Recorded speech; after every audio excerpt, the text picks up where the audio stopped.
Merhaba canlarım. Hatice ile Lezzetli Anlar kanalıma hepiniz hoş geldiniz. Bugün sizlerle beraber zepseli tavuk paket yemeği yapacağız.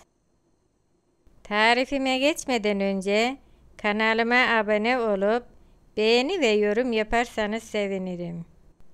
Buyurun şimdi hep beraber tarifimize geçelim.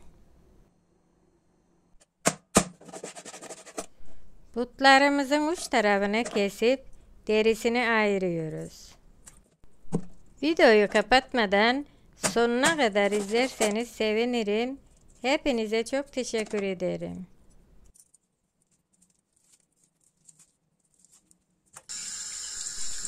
Daha sonra iyice yıkıyoruz.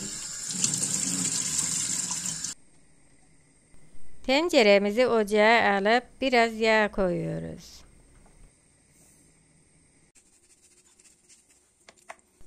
Tavuklarımızı tuzluyoruz.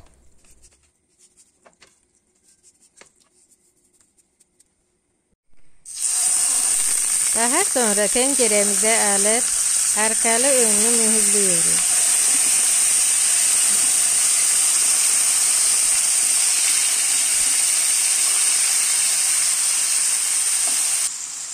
Mühürlediğimiz tavuklarımızı ocaktan alabiliriz.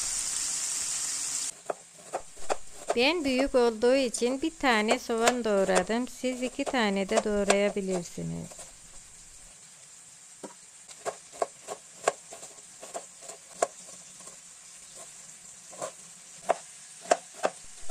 İki tane yeşil biber doğruyoruz.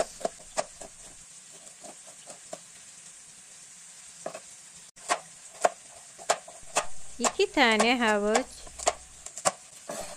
Bu arada güzel yorumlarınız için hepinize çok teşekkür ederim.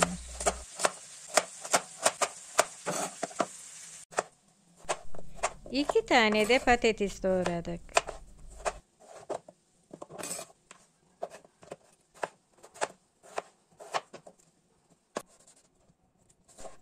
İki tane de domates.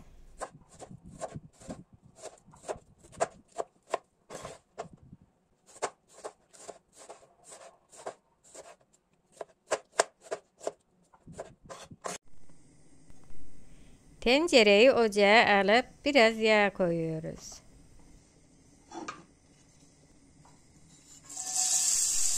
Daha sonra tenceremize soğanı biberi alıp kavuruyoruz.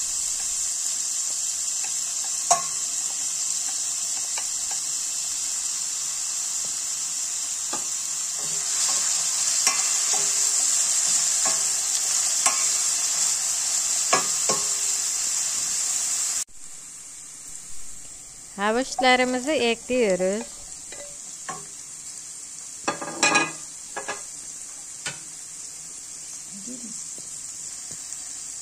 Patateslerimizi de ekleyip biraz daha kavuruyoruz.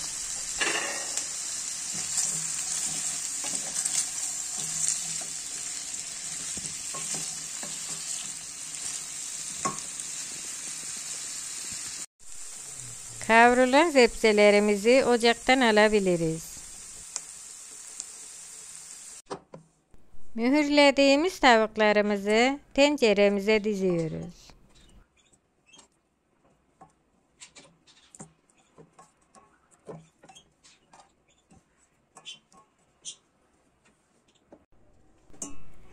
Ve kavurduğumuz zepselerimizi üzerine ekliyoruz.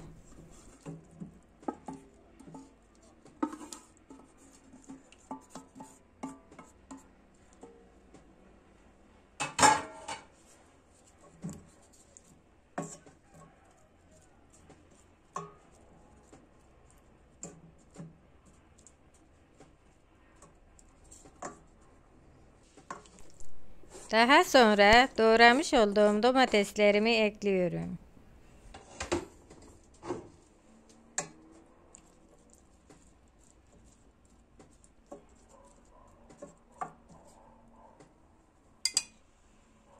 Biber ve domates salçamızı suyuyla açıp yemeğimize ekliyoruz.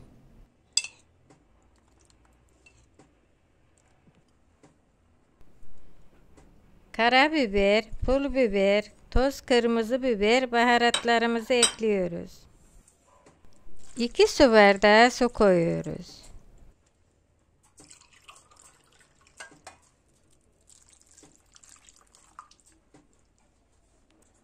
Biraz tuz ekliyoruz. 1 kaşık kadar tereyağı, biraz da sıvı yağ ekledim.